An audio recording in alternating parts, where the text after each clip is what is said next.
Hi, thanks for this opportunity to speak. Really appreciate that. My name is Petra, and I've been living in Indonesia for 23 years. I'm Indonesian now. So about 11 years ago, with support from Robyn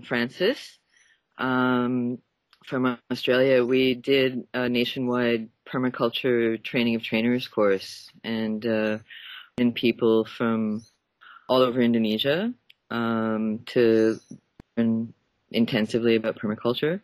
And at the end of that course, that group requested that some kind of a local organization be established to continue to socialize and bring permaculture information, training, piloting, etc., to Indonesia. So we set up a foundation here in Bali, where I'm based, called IDEP Foundation, which has been doing that ever since. It's a Balinese word that is based on, it's about the fact that human beings have a very high creative capacity, and that's a really special gift.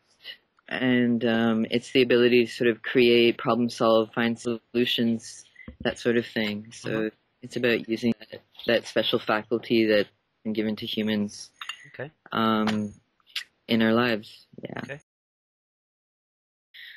One of the other branches of what IDEP focuses on is community-based disaster management, or community-driven disaster management.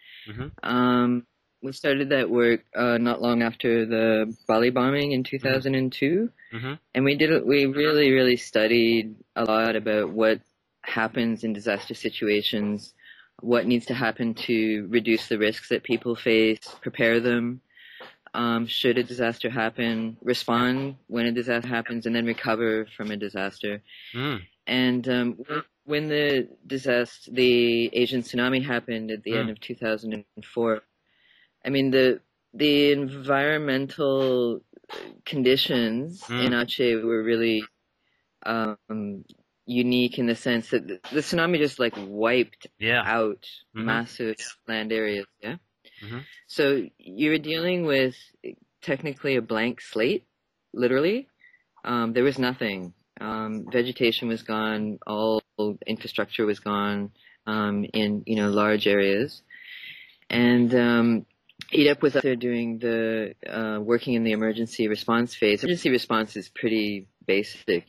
People need water, medical care, food, clothing. I mean, it's basic. And permaculture, in my opinion, doesn't play a huge role in that early stage of emergency response. It's sort of like people are too busy trying to survive to be able to think about the more complex issues of development and sustainability and so on and so forth.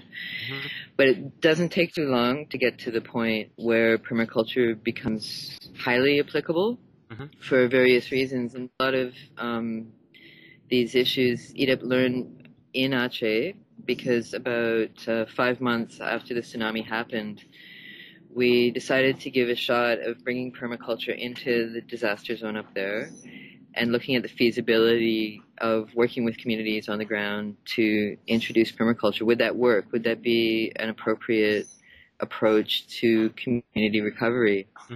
And we learned that it definitely was. I mean, it was incredibly effective for many reasons. So IDEP had been working on the ground in Aceh for 5 months doing emergency response. And while we were there, we sort of got to know people, got a better understanding of local conditions, local needs. There's, of course, a lot of trauma up in Aceh, even prior to the tsunami, because of the social unrest and social conflict that was happening up there. So there's a lot of unbelievable sadness.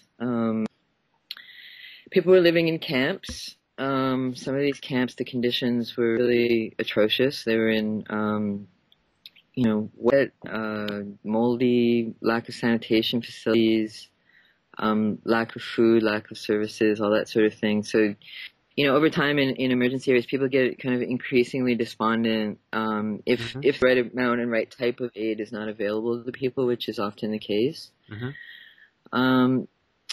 So we thought, start trying to do some permaculture in the area, and we contacted some friends of ours who had done a similar initiative in East Timor, Steve Cran and Ego Lemos. Yep. And Steve agreed to come over to Aceh and give us a hand in looking at strategizing how to set up an effective permaculture project in Aceh.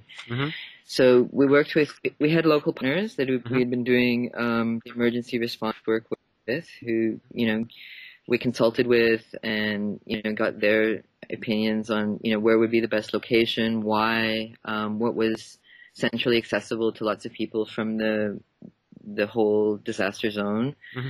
Steve also advised us to choose somewhere that was safe, in case of another tsunami, in case of further disasters. And before we picked somewhere sort of up in the hills a little bit,